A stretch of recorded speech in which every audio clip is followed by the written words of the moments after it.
मित्रों, कोई सोचता था पूर्वी उत्तर प्रदेश में? यानी जो माफिया शब्द की चर्चा होती है वह पूर्वी उत्तर प्रदेश से ही प्रारंभ होती है। और पूर्वी उत्तर प्रदेश की त्रासदी बन चुकी थी माफिया और मच्छर से। माफिया जनता का खून चूसती थी और मच्छर यहां बीमारी पैदा करती थी। ये जितने दुर्दांत माफिया हैं, ये केवल लोकल स्तर पर नहीं, इंटरनेशनल कनेक्शन थे इनके। ये नेशनल सिक्योरिटी के लिए एक थ्रेट थी। कभी ये दल इस माफिया तंत्र के खिलाफ नहीं बोला था। इन्होंने सत्ता के समानांतर माफिया खड़े कर दिए थे। इन्होंने सत्ता के समानांतर उन माफिया की सत्ता को स्वीकार करते हुए उनके सामने ये लोग नतमस्तक होते थे। कोई उनके खिलाफ बोलता नहीं था। आज मुझे प्रसन्नता है इस बात की कि डबल इंजन की भारतीय जनता पार्टी नेतृत्व की एनडीए सरकार ने उत्तर प्रदेश को माफिया मुक्त भी किया है, मच्छर मुक्त भी किया है। और माफिया और मच्छर से मुक्त पूर्वी उत्तर प्रदेश आज अपनी युवा शक्ति के बल पर तेजी के साथ बन रही एक अर्थव्यवस्था के रूप में उभरी है। आज पर कैपिटा इनकम अगर आप पूर्वी उत्तर प्रदेश में देखेंगे, ये 3 गुना से अधिक हुई है। यहां पर जो प्लान होता था, अब प्लान नहीं होता है। अब यहां का नौजवान अपने ही जनपद में, अपने क्षेत्र में रोजगार प्राप्त करता है या स्वतः रोजगार के माध्यम से रोजगार सृजन का एक केंद्र बिंदु बनता है। कोई सोचता था इतना अच्छा इंफ्रास्ट्रक्चर पूर्वी उत्तर प्रदेश का होगा?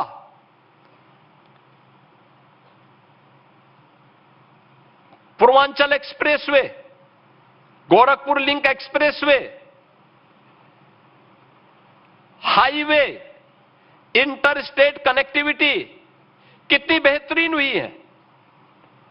पहले गोरखपुर से लखनऊ की दूरी तय करने में हमें 8 घंटे लगते थे। आज मात्र 3 घंटे में हम लखनऊ पहुंच सकते हैं, मात्र 3 घंटे में। पहले वाराणसी जाने में 5 से 6 घंटे लगते थे, आज 2.5 घंटे में वहां पहुंच सकते हैं। चारों ओर से 4 लेन की बेहतरीन कनेक्टिविटी लोगों के आवागमन को और सुगम बनाया है। कनेक्टिविटी बेहतर हुई, road connectivity, air connectivity, railway की कनेक्टिविटी। परिणाम है बड़े पैमाने पर निवेश आया, लैंड बैंक तैयार हुए, आज निवेश हो रहा है। कोई सोचता था निवेश होगा पूर्वी उत्तर प्रदेश में? कोई सोचता था? जब माफिया तंत्र हावी था कोई निवेश नहीं होता था। कोई निवेश नहीं होगा, रोजगार का सृजन भी नहीं होगा। ये तो कांग्रेस और सपा की सरकार के समय पहले से तय था कि नौकरी का मतलब सीधे सीधे एक खानदान का कब्जा, लूट, ये नियति बन चुकी थी। लेकिन आज बेहतरीन इंफ्रास्ट्रक्चर के साथ ही कनेक्टिविटी बेहतरीन हुई है। गोरखपुर में आज से 10 वर्ष पहले तक एक फ्लाइट कभी कभी चलती थी, आज 14 फ्लाइट गोरखपुर से चली हुई है। मैं बार बार कहता हूं ना इन बातों को लेकर कि रवि किशन कब गोरखपुर में है और कब मुंबई में है कोई पता नहीं लगता है। सुबह का ब्रेकफास्ट अगर वह मुंबई में करते हैं तो दोपहर का लंच गोरखपुर में ले लेते हैं, फिर यहां पर शकल दिखा करके फिर वो दिल्ली के लिए प्रस्थान भी कर जाते हैं। यानी अगर एयर कनेक्टिविटी नहीं होती तो ये कठिन होता है। उनको मुंबई से बाई रोड आने या ट्रेन में आने में 24 घंटे लग जाते हैं।